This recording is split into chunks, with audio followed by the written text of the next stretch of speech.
अस्सलाम वालेकुम। उम्मीद है आप सब खैरियत से होंगे। मैं हूं एसपी। हम बात कर रहे थे खालिद हुसैनी साहब के मशहूर novel a thousand splendid suns के बारे में। तो आए जहां से हमने पहली वीडियो में नावल को छोड़ा था, आज वहीं से आगे बढ़ते हैं।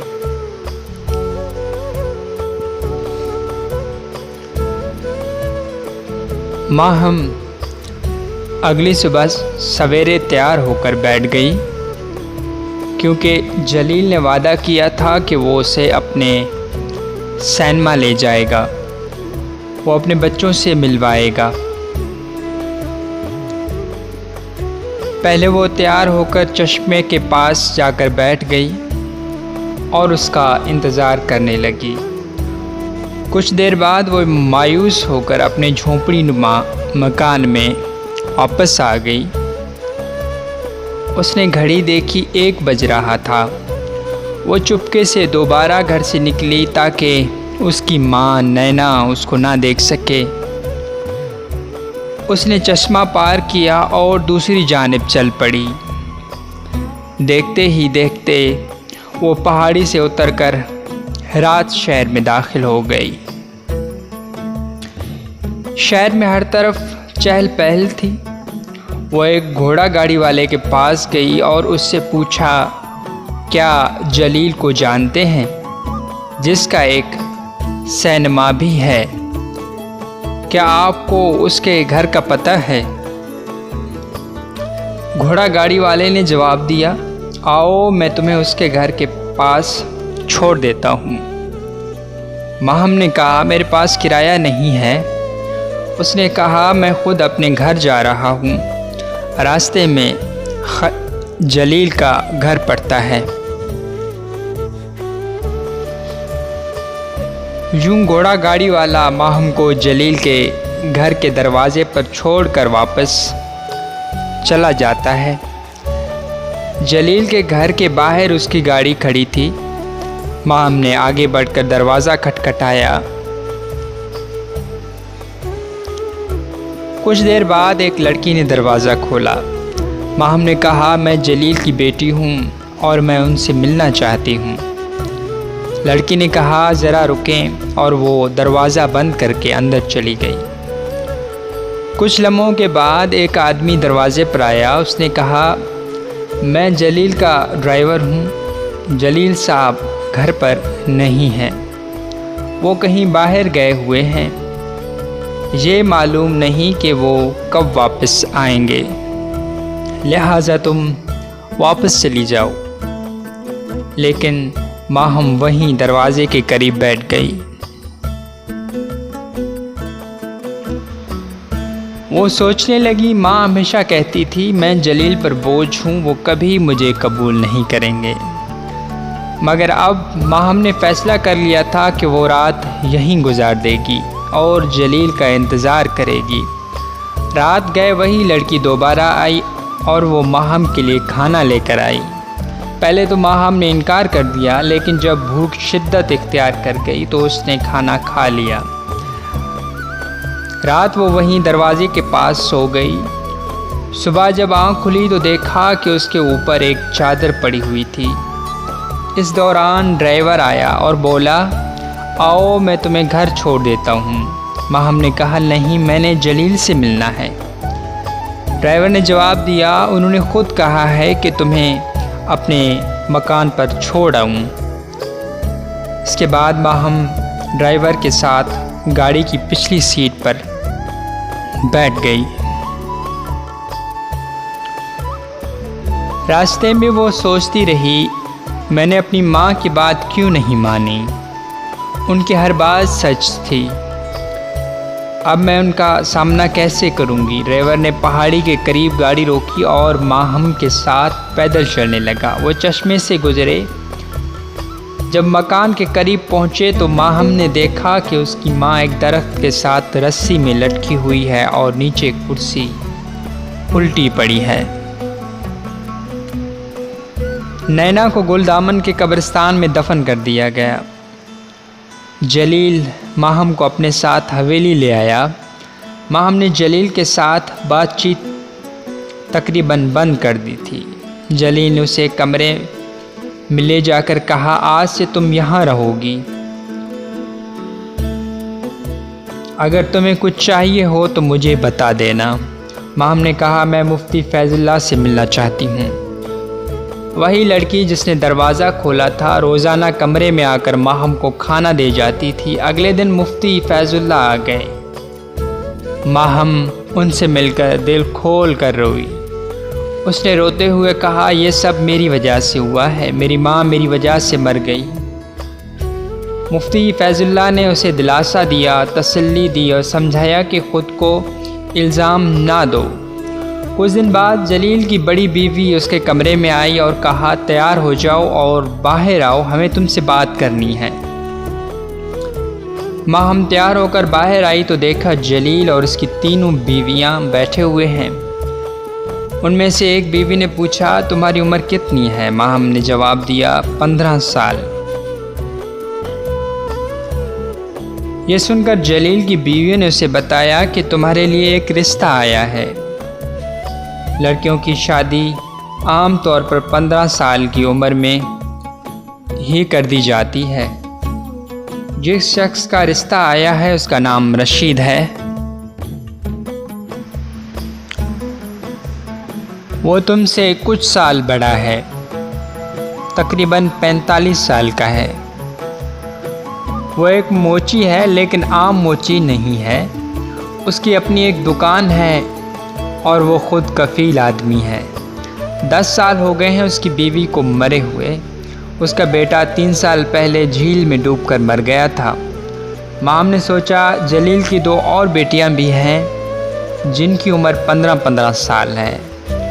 वो स्कूल में पढ़ रही हैं और आगे यूनिवर्सिटी जाना चाहती हैं। मेरे लिए ये रिश्ता है, उनके लिए ये रिश्ता क्यों नहीं? उसका आखिरी सहारा जलील था। वो जलील की तरफ देख रही थी कि वो इस रिश्ते से मना कर दे। जब उसकी बीवियों ने देखा कि माहम जलील की तरफ देख रही है तो उन्होंने कहा, यह रिश्ता जलील की मर्ज़ी से हो रहा है। लेकिन उसे इस बात का यकीन नहीं आ रहा था। तब अचानक जलील ने धीमे आवाज़ में कहा, मेरे साथ ऐसा ना करो माहम, और हाँ कह दो। उसकी बीवियों ने बताया कि कल तुम्हारा रशीद से निकाह है। जब वो वापस कमरे में गई तो बाहर से दरवाज़ा बंद कर दिया गया। अगले दिन उसे तैयार किया गया। एक मौलवी और 2 गवाह बुलवाए गए और रशीद भी आ गया। उसने रशीद को देखा, एक तवील कामत, मोटे पेट और चौड़े शानों वाला शख्स जो दरवाजे से अंदर दाखिल हो रहा था। जब मौलवी साहब ने निकाह पढ़ाना शुरू किया और जब माहम से पूछा, क्या तुम्हें ये निकाह कबूल है, तो वो जवाब ना दे सकी। तीसरी बार जब जलील ने उसे पुकारा तो उसने आस्था से कहा, कबूल है। निकाह के बाद बस के ज़रिए रशीद के साथ उसे काबुल जाना था। रवानगी से कबल उसके सर पर से कुरान पाक गुजारा गया। रुखसती के वक्त उसने जलील से कहा, मैंने आपको क्या समझा था और आप क्या निकले हैं? जलील ने कहा, मैं तुमसे मिलने आऊँगा। उसने कहा, नहीं, कभी नहीं, मत आना, मैं तुमसे मिलना नहीं चाहूँगी। उसके बाद वो रशीद के साथ बस में बैठ गई। अगली शाम वो काबुल पहुँच गए। जिस गली में रशीद का घर था वहाँ के तमाम घर मुश्तरका तर्ज तामीर के थे। जब वो रशीद के घर में दाखिल हुई तो उसे वो अपने झोंपड़ी नुमा मकान से काफ़ी बड़ा महसूस हुआ। उसका दिल भर आया और वो रोने लगी। रशीद ने उसे रोते देखा तो कहा, मुझे रोना बिल्कुल पसंद नहीं है, और उसे रुमाल थमा दिया। फिर वो उसे एक कमरे में ले गया और बोला, ये तुम्हारा कमरा है, मैं दूसरे कमरे में सोऊंगा, मुझे अकेले सोने की आदत है। शुरू के दिनों में माहम अपने कमरे से बहुत कम बाहर निकलती। वो फजर के वक्त उठती, नमाज पढ़ती और फिर अपने कमरे में वापस आ जाती। वो देखा करती थी कि रशीद तैयार होकर साइकिल निकालता और घर से बाहर चला जाता है। एक हफ्ते बाद रशीद ने कहा, ये कब तक चलेगा? अब तुम्हें घर संभालना होगा। अगले दिन माहम ने घर की सफाई की, फर्श धोया, बर्तन साफ़ किए और बर्तन में दाल भिगोने के लिए रख दी। फिर उसने आटा गूंदा और हिजाब पहना और अवामी तंदूर की तरफ चल पड़ी। रशीद ने उसे बताया था कि अवामी तंदूर कहाँ है, लेकिन माहम को उन औरतों और बच्चों के पीछे चलना पड़ा जो उस तरफ जा रहे थे। माहम ने उन बच्चों को देखा जो अपनी माँओं के आगे पीछे दौड़ रहे थे। उनकी माएँ 3-4 टोलियों में बटी हुई थीं। कुछ बुर्का में थीं और कुछ बगैर बुर्के के। माहम उनकी बुलंद आवाज़ बातें और कहे सुन सकती थी। वो सर झुकाए चल रही थी, लेकिन साथ साथ उनकी फ़िक्राबाजियों पर भी गौर कर रही थी जो उनके काहिल और नाशुक्र शौहरों के बारे में थी। ऐसे शौहर जो जुआ खेलते हैं, वो शौहर जो माँओं के चहीते होते हैं लेकिन अपनी बीवियों पर 1 रुपया तक खर्च ना करते हैं। माहम को हैरत हो रही थी कि इतनी सारी औरतें हैं और सब एक जैसी बदकिस्मतियों में मुब्तला हैं। क्या सब ने एक जैसे शौहरों से शादी की है या फिर ये ऐसा बीवियों का शुगल है जिससे वो वाकिफ़ नहीं है? तंदूर की कतार में खड़ी माहम ने अपने दाएं बाएं देखा तो उसे महसूस हुआ सब उसे घूर रहे हैं। उसने सोचा शायद सबको मालूम हो गया है, सब जान चुके हैं कि मैं कौन हूँ और ये भी कि मैं अपने वालिद और उनके ख़ानदान के लिए शर्मिंदगी का बायस बन चुकी हूँ, कि मैंने अपनी माँ को धोखा दिया और ख़ुद को जलील किया। हिजाब के कोने से उसने अपने बहते आंसू साफ़ किए। तब किसी ने उसके कंधे पर हाथ रखा। माहम ने मुड़कर देखा तो एक गोल मटोल गोरी रंगत वाली औरत सामने खड़ी थी। वो भी हिजाब पहने हुए थी। वो खुश मिजाज मालूम हो रही थी। उसने कहा, तुम रशीद की नई बीवी हो ना? हेरात से आई हो तो तुम बहुत जवान हो। माहम नाम है ना तुम्हारा? फिर उसने बताया, मेरा नाम फरीबा है, मैं तुम्हारे ही गली में रहती हूँ। मेरा बेटा नूर है। नूर ने हाथ हिलाकर कहा, सलाम खालाजान। नूर की उम्र 10 साल है। मेरा एक और बेटा भी है, वो 13 बरस का है। मेरे शौहर का नाम हाकिम है, वो यहाँ एक स्कूल में उस्ताद हैं। किसी दिन तुम हमारे घर आओ, हम साथ चाय पियेंगे। उसके बाद चारों तरफ से औरतों ने माहम को घेर लिया। कोई पूछने लगी, तुम रशीद की नई नवेली दुल्हन हो? कोई कहती, काबुल कैसा लगा? कोई मशवरा देती, पहला बच्चा लड़का हो तो बेहतर है, और कोई कहती, नहीं लड़की हो तो ज़्यादा अच्छा है। माहम की इस भीड़ में दम घुटने लगा। चुनाचा वह गूंदा हुआ आटा वहीं छोड़कर अपने घर वापस भाग आई। जब रशीद घर आया तो उसने दाल चावल पेश किए। वो डर रही थी कि रशीद को खाना पसंद आएगा या नहीं, लेकिन रशीद ने खाने की तारीफ़ की और खुश होकर कहा, कल जुमा है, क्या तुम काबुल को देखना चाहोगी? माहम ने खामोशी से हाँ में सर हिला दिया।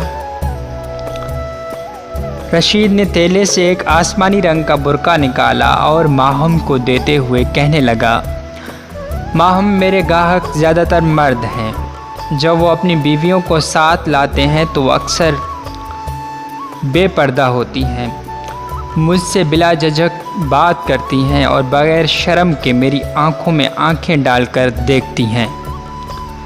वो मेकअप करती हैं और ऐसा स्कर्ट पहनती हैं कि उनके घुटने नुमाया होते हैं। बाज़ औक़ात नाप लेने के लिए वो अपने पाँव आगे कर देती हैं और उनके शौहर पास खड़े होकर ये सब देखते रहते हैं। उन्हें ज़रा सा भी एहसास नहीं होता कि एक अजनबी शख्स उनकी बीवियों के नंगे पाँव को छू रहा होता है और वो ख़ुद तालीम याफ्ता, मॉडर्न और दानिश्वर समझते हैं। और वो ख़ुद को तालीम याफ्ता, मॉडर्न और दानिश्वर समझते हैं, लेकिन उन्हें ये नज़र नहीं आता कि वो अपने नंग व नामूस को बर्बाद कर रहे हैं, अपनी इज़्ज़त और वक़ार को ज़ाय कर रहे हैं। काबुल के बहुत से अमीर इलाके ऐसे हैं जहाँ इस किस्म के लोग बसते हैं। मैं तुम्हें वहाँ ले चलूँगा, तुम खुद देख लेना। लेकिन माहम ऐसे लोग यहाँ भी मौजूद हैं। इसी गली में एक टीचर रहता है, उसका नाम हाकिम है। मैं उसकी बीवी फरीबा को अक्सर गली में अकेले टहलते देखता हूँ। उसके सर पर सिवाय एक हल्के स्कार्फ के कुछ नहीं होता। मुझे बहुत परेशानी होती है जब मैं देखता हूँ कि किसी मर्द का अपनी बीवी पर कोई कंट्रोल नहीं है। लेकिन माहम मैं एक मुख्तलिफ किस्म का आदमी हूँ। जहाँ मैं पला बड़ा हूँ वहाँ एक गलत निगाह, एक नामुनासिब लफ्ज़ और उधर खून खराबा शुरू। मेरे नज़दीक औरत का चेहरा सिर्फ़ उसके शौहर के लिए होता है। मैं चाहता हूँ तुम हमेशा ये बात याद रखो। माहम ने पहले कभी बुर्का नहीं पहना था। रशीद ने उसे बुर्का पहनने में मदद की। बुर्का पहनकर माहम ने कमरे में चलने की मशक की। चलते हुए उसे ठोकर भी लगी और घुटन का एहसास भी हुआ। रशीद ने कहा, आदी हो जाओगी, वक्त के साथ तुम इसे पसंद करने लगोगी। रशीद उसे पार्क ले गया। वहाँ कुछ बच्चे झूला झूल रहे थे। कुछ नौजवान नेट लगाकर वॉलीबॉल खेल रहे थे। दोनों साथ साथ चलते हुए लड़कों को पतंगें उड़ाते देख रहे थे। फिर रशीद उसे एक कबाब हाउस ले गया। अजनबियों की भीड़ में बैठकर निकाब उठाकर निवाला मुंह में डालना माहम को अजीब सा महसूस हुआ, लेकिन रशीद की मौजूदगी ने उसे इत्मीनान दिलाया। बुर्का भी उसके लिए बायस सुकून साबित हुआ। ये एक दरीचे की तरह था जिसके पीछे से वो अजनबियों को देख सकती थी जो उस पर गलत निगाह डालने की कोशिश करते थे और ख़ुद को उन नज़रों से महफूज महसूस करती थी। सड़कों से गुज़रते हुए रशीद ने माहम को मुख्तलिफ़ इमारतों के नाम बताए और ये भी बताया कि उनके क्या क्या इख्तियारात हैं। ये अमरीकी एम्बेसी है, उसने कहा। वो वज़ारत ख़ारजा की इमारत है। काबुल हेरात के मुकाबले में कहीं ज़्यादा पुरहुजूम था। दरख्त कम थे, घोड़ा गाड़ियाँ भी बहुत कम नज़र आ रही थीं, लेकिन कारें ज़्यादा थीं। ऊंची इमारतें थीं, सड़कें रोशन, पुख्ता और चौड़ी थीं। रास्ते में एक फेरी वाले से रशीद ने आइसक्रीम ख़रीदी। माहम ने ज़िंदगी में पहली मर्तबा आइसक्रीम खाई थी और उसे ये बहुत पसंद आई। चलते चलते वो दोनों चिकन स्ट्रीट पहुँचे। ये एक तंग और पुरहुजूम बाज़ार था जो एक ऐसे इलाके में वाक़ था जिसके बारे में रशीद ने बताया था कि ये काबुल के अमीर कबीर तबके का मोहल्ला है। यहाँ गैर मुल्की सिफारतकार, दौलतमंद ताजिर, शाही ख़ानदान के अफराद और इन्हीं जैसे दीगर लोग रहते हैं। तुम्हारी और मेरी तरह के नहीं, रशीद ने उसे कहा। यहाँ तो कोई चिकन नज़र नहीं आ रही, माहम ने कहा। रशीद बोला, यही एक चीज़ है जो चिकन स्ट्रीट से नहीं मिलेगी। रशीद ने उसे कशीदाकारी की दुकान के बाहर माहम से कहा, यहीं इंतज़ार करो, मैं अभी आता हूँ, और ख़ुद दुकान के अंदर चला गया। माहम फुटपाथ पर खड़ी होकर उसका इंतज़ार करने लगी। इस दौरान उसने आसपास का जायज़ा लिया।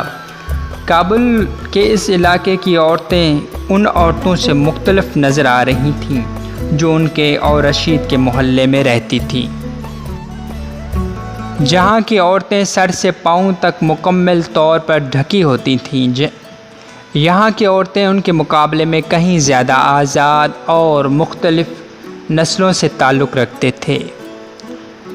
उसको रशीद के अल्फाज याद आए, ये मॉडर्न अफ़गानी औरतें हैं। हाँ, मॉडर्न अफ़गानी औरतें मॉडर्न अफ़गानी मर्दों से बयां ही जाती थी। ऐसे मर्द जो इस बात की परवाह नहीं करते थे कि उनकी बीवियां मेकअप किए बगैर, सर ढांपे बगैर अजनबियों के दरमियान आज़ादाना घूमती फिरती रहती हैं। माहम ने उन औरतों को सड़क पर तेज़ कदमों से चलते देखा, बिला रोक टोक, कभी किसी मर्द के साथ, कभी बच्चों के हमरा वो अपने हैंड बैग झुलाती और स्कर्ट ज़मीन से सरसराती हुई चलती थी। एक औरत को माहम ने देखा जो एक कार के पीछे खड़ी होकर सिगरेट पी रही थी। कुछ ने ऊंचे एड़ी वाले जूते पहन रखे थे और इस अंदाज में चल रही थीं जैसे किसी ज़रूरी काम पर जा रही हूँ। इस दौरान रशीद वापस आया। उसने माहम के कंधे पर हाथ रखा और कहा, ये लो। ये एक किशमशी रंग की खूबसूरत शाल थी जिस पर सुनहरे धागों से नफीस कशीदाकारी की गई थी। पसंद आया? रशीद ने पूछा। बहुत खूबसूरत है, माहम ने मुस्कुराकर जवाब दिया। उस साल यानी 1974 ईस्वी में रमज़ान का महीना मौसम बहार में आया। माहम ने अपनी ज़िंदगी में पहली बार देखा कि किस तरह हिलाली चाँद के नमूदार होने पर पूरा शहर एकदम बदल जाता है। दिन के वक्त दुकानें बंद हो जाती थीं, होटलें खाली रहती और सड़कें सुनसान दिखाई देती थीं। इफ्तार के वक्त जैसे ही सूरज डूबा, तोप दागी गई और पूरे शहर ने रोज़ा इफ्तार किया। माहम ने भी रोटी और खजूर से अपना पहला रोज़ा इफ्तार किया। रशीद ने रमज़ान में चंद दिनों के अलावा बाकी रोज़े नहीं रखे। जिस दिन वो रोज़ा रखता उसका मूड ख़राब होता, भूख उसे चिड़चिड़ा और बेसब्र बना देती थी। माहम को उस वक्त सुकून महसूस हुआ जब रमज़ान का महीना ख़त्म हुआ। उस साल माहम ने वो ईद भी देखी जिसका तस्वुर वो बचपन में किया करती थी। ईद के दिन रशीद और माहम दोनों बाहर निकले। माहम पहले कभी ऐसी जिंदा दिल, रंगीन और रौनकों के दरमियान नहीं घूमी थी। गली में उसने फरीबा और उसके बेटे नूर को देखा जो सूट में मलबूस था। फरीबा अपने शौहर के साथ थी और उसका बड़ा बेटा भी उनके साथ मौजूद था। माहम को याद आया कि फरीबा ने पहली बार तंदूर पर उसका नाम अहमद बताया था। फरीबा ने बुरके में मलबूस माहम को पहचान लिया। माहम उस वक्त रशीद के साथ जा रही थी। फरीबा ने हाथ बुलंद करके ज़ोर से कहा, ईद मुबारक। बुरका के अंदर से माहम ने सर हिलाकर जवाब दिया। रशीद ने पूछा, तो तुम जानती हो इस औरत को? टीचर की बीवी है, बेहतर है तुम मुझसे दूर रहो। बहुत बड़ी गब्बास है और इसका शौहर ख़ुद को पढ़ा लिखा दानिश्वर समझता है, लेकिन वो चूहा है। देखो उसकी तरफ बिल्कुल चूहा लगता है। उस रात माहम ने आतिशबाजी भी देखी। ईद के मौके पर रशीद के कुछ दोस्त उससे मिलने आए। जब कोई मेहमान आता माहम कमरे में चली जाती और जब तक वो वापस ना चले जाते वो कमरे से बाहर ना निकलती। ये रशीद का सख्त हुक्म था। माहम को ये बुरा नहीं लगा, बल्कि उसे खुशी हुई कि रशीद को उसकी हुर्मत का इतना ख्याल है। उसे ये एहसास हुआ कि रशीद उसकी इज़्ज़त और नामूस का मुहाफ़िज़ है और ये ख्याल माहम के दिल में फ़ख्र का बायस बना। ईद के तीसरे और आखिरी दिन रशीद अपने दोस्तों से मिलने घर से बाहर चला गया। माहम घर में सफाई करते करते पहली बार रशीद के कमरे में दाखिल हुई। कमरे में दाखिल होकर उसने चारों तरफ नज़र दौड़ाई, फिर वो ड्रेसर की तरफ बढ़ी और उसके दराज को खोला। अंदर एक पिस्तौल रखी हुई थी। रंग स्याह था, दस्ता लकड़ी का बना हुआ था और नाल खासी लंबी दिखाई देती थी। माहम ने सोचा रशीद ने ये शायद हमारी हिफाजत के लिए रखी है। ये ख्याल उसके दिल को अच्छा लगा। उसे रशीद पर फ़ख्र महसूस हुआ। कुछ दिन के बाद डॉक्टर के क्लिनिक से वापसी पर माहम बहुत खुश थी और उसके साथ साथ रशीद भी बहुत खुश नज़र आ रहा था। रशीद ने मुस्कुराते हुए कहा, ज़लमई कैसा है? अच्छा पश्तून नाम है ना? माहम ने पूछा। लड़की हुई तो? रशीद ने कहा, फिर तुम्हारी मर्ज़ी, जो नाम रखना चाहो। इस दौरान रशीद ने बाहर सड़क की तरफ इशारा किया। यह मौसम सरमा की पहली बर्फबारी थी। अगली सुबह माहम जागी, अपने गिर्द शाल लपेटी और बर्फ़ से ढके सहन में निकल आई। गुज़श्ता पूरी रात बर्फ़बारी होती रही थी। उसने देखा रशीद लकड़ी का एक पिंघोड़ा बना रहा था, उस बच्चे के लिए जो अनकरीब उनकी ज़िंदगी में आने वाला था। एक दिन रशीद घर से बाहर गया और बच्चे के लिए गर्म कोट ले आया। वापस आकर कहने लगा, मैं सीढ़ियों की वजह से फ़िक्रमंद हूँ। आगे जाकर उनका कुछ न कुछ करना पड़ेगा। लड़के लापरवाह होते हैं। अगली सुबह रशीद ने बताया कि वह अपने चंद दोस्तों को दावत पर बुलाएगा। माहम सुबह से काम में मसरूफ़ हो गई। उसने सारे काम बखूबी मुकम्मल कर लिए। शाम पहले मेहमान के अंदर आने से पहले माहम कमरे में चली गई। वो दिल में बहुत खुश थी कि मैं माँ बनने वाली हूँ। उसने सोचा, फिर दिल से दुआ की, या खुदा मेरी खुशियों को किसी की नज़र ना लगे। रशीद का ख्याल था कि माहम औरतों के हमाम जाया करे। औरतों के हमाम में हर तरफ बूढ़ी औरतों की गड़गड़ाहटें, जवान लड़कियों की हंसी और गुस्ल के शोर की आवाज़ें गूंज रही थीं। माहम एक कोने में बैठकर अपनी एड़ियों को पत्थर से रगड़ रही थी कि अचानक उसे खून जारी होने का एहसास हुआ। वो घबरा गई और ज़ोर से चीखने लगी। उसी रात फरीबा ने अपने शौहर को बताया कि जब उसने चीख सुनी तो वो फ़ौरन हमाम की तरफ दौड़ी। वहाँ उसने देखा कि रशीद की बीवी एक कोने में अपने घुटनों को हाथों में लिए सुकड़ी हुई बैठी है। वो कांप रही थी। इस वाक़े के बाद रशीद का रवैया बदलने लगा। उसने माहम से बात करना तकरीबन छोड़ दिया था। वह अक्सर घर से बाहर रहने लगा और सिगरेट बहुत ज़्यादा पीने लगा था।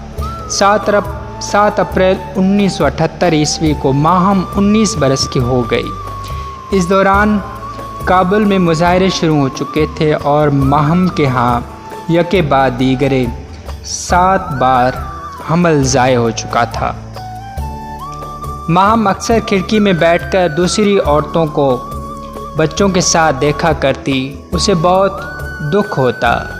एक दिन उसने फरीबा को पेट के साथ देखा। वो एक नई हमसाई को अपने बेटे तारक के साथ, जो फरीबा के पहलू में खड़ी थी। रशीद अब बिल्कुल बदल चुका था।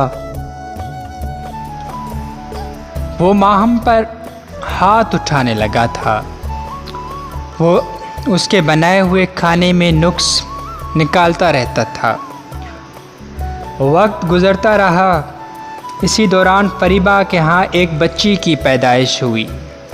उसके शौहर हाकिम ने उसका नाम लैला रखा। अहमद और नूर भी बहुत खुश थे। एक दिन माहम ने परेशानी में दाल चावल बनाए। जब उसने खाने के लिए वो चावल रशीद के सामने रखे तो रशीद ने एक निवाला मुंह में डाला, 2-3 बार चबाया, मुंह बनाया और फिर इसे थूक दिया। वो गुस्से से उठा और बाहर निकल गया। जब वो वापस आया तो उसके हाथ में चंद कंकरियाँ थीं। उसने माहम से कहा, ये कंकरियाँ मुंह में डालो और चबाओ। माहम ने इनकार कर दिया, लेकिन रशीद ने ज़बरदस्ती वो कंकरियाँ उसके मुंह में डाल दी और चबाने पर मजबूर कर दिया। माहम के आंखों में आंसू आ गए। उसके मुंह से कुछ टूटने की आवाज़ आई। ठीक हुआ, रशीद ने कहा। अब मालूम हुआ कि तुमने इस शादी में मुझे क्या दिया है। ख़राब खाने और इसके सिवा कुछ भी नहीं। ये कहते हुए वो बाहर निकल गया।